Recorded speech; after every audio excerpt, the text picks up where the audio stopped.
Hey everyone, welcome back to the channel. Quick question for you. Have you ever wondered how your smartwatch knows you fell down before even you hit the ground?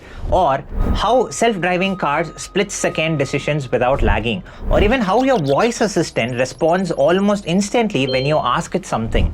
The answer to all of these comes down to one serious underrated piece of tech called edge computing. And trust me, once you understand this, you'll start noticing it everywhere in your daily life. So grab a coffee, get comfortable, and let's break this down together. No tech jargon, I promise. Okay, let's start simple. Normally, when you use an app or smart device, here's what happens behind the scenes. Your device collects data, sends it all the way to a massive data center, sometimes thousands of miles away. The data center processes it and sends back the result to you. Sounds fast, right? Well, not always. Think of it like ordering a food from a restaurant that's in another city. If the chef is incredible, by the time your order gets there, gets cooked and comes back to you, you're hungry and impatient.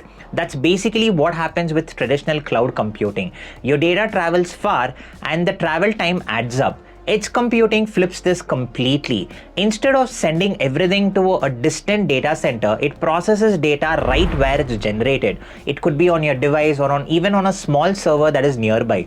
It's like having a mini kitchen right next to you instead of ordering from across the town. Faster response times, less data traveling back and forth, more privacy since data doesn't have to leave your device. That's the core idea. Now let's see how it actually works. So picture this, you've got your phone, a smart camera and a fitness tracker. These are all edge devices because they sit at the edge of network closest to you, the user.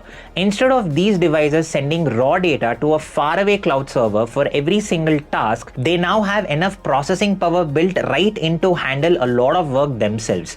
Let's take real examples. Say you've got a smart doorbell camera. With old school cloud processing, the camera would record the video, send the whole video to the cloud, wait for the cloud to analyze it and detect if a person or a cat, and then send the alert back to your phone. With edge computing, the doorbell itself has a small chip that can process the video locally. It figures out, hey, this is a person right there on the device and sends you an instant notification. No round trip to a data center needed at all. This matters even more for things like self-driving car, which needs to make decision in milliseconds, hospital equipment monitoring patients in real time, industrial sensors on factory floors preventing equipment failures before they happen. In all these cases, waiting even a second or two for cloud processing could be the difference between safety and disaster. Now you might be thinking, okay, cool, but why should I care about this in my daily life? Which is a great question. Here's why this affects you more than you actually realize. Every time you use a voice assistant like Alexa or Google Assistant and it responds almost instantly, that's edge computing partially at work. Every time your phone's camera instantly recognizes faces for autofocus, edge computing again. Even things like augmented reality filters on Instagram or Snapchat rely heavily on edge processing because if there was a delay, the whole experience would feel clunky and broken. And here's the bigger picture. As we add more smart devices to our home, cars, and cities, from smart fridges to smart traffic lights, we simply cannot rely on sending everything to distant cloud servers. The internet would get congested, response times would lag, and honestly, a lot of these technologies just wouldn't work well.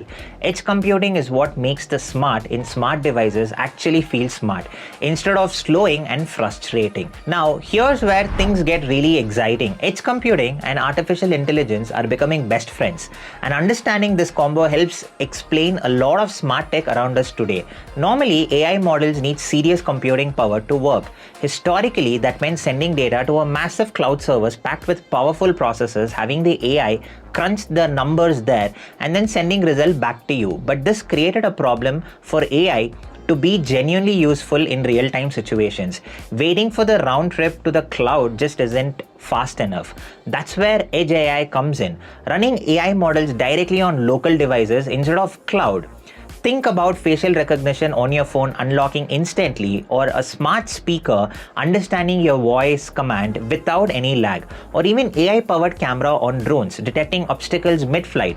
All of this requires AI decisions to happen in milliseconds right at the source, not somewhere in the data center miles away. Self-driving cars are probably the best examples here.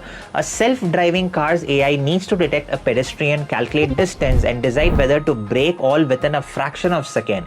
If that data had to travel to a cloud server and back before the car could react it would already be too late. Just imagine this.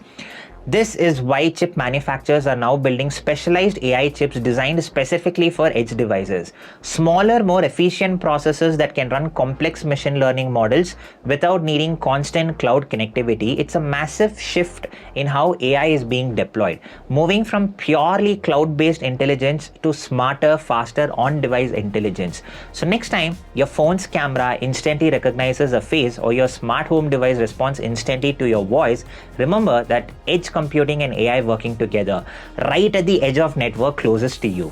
So that's edge computing in a nutshell, processing data closer to where it's created instead of sending it across the world and back, making everything from your smart devices to your favorite apps faster, more responsive and more reliable.